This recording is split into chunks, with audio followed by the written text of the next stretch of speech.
আজকে আমার বাচ্চাদের টিফিনে দিয়েছিলাম ক্যারট রাইস। খুবই সিম্পল কিন্তু খুবই ডিলিশিয়াস, সাথে কিছু পছন্দ মতো ফল দিয়ে দিয়েছি।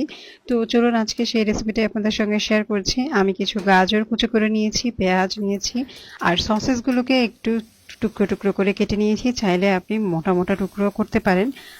আমি এখানে আদা রসুনের ব্যবহার করিনি, তবে আপনারা চাইলে ব্যবহার করতে পারেন। আমার বাচ্চারা যত সিম্পল রাখি ততই পছন্দ করে।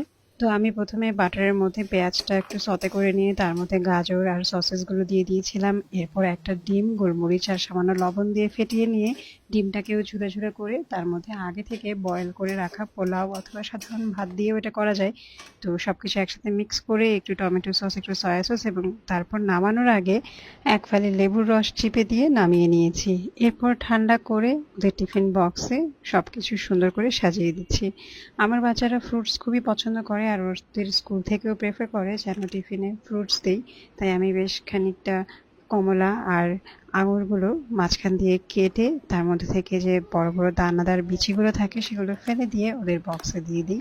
আলহামদুলিল্লাহ, আমার বাচ্চারা তো এই ধরনের টিফিন পেলে খুবই খুশি হয়, আর পুরো বক্সটা যখন খালি বাসায় ফেরত আসে তখন আমারও খুব ভালো লাগে।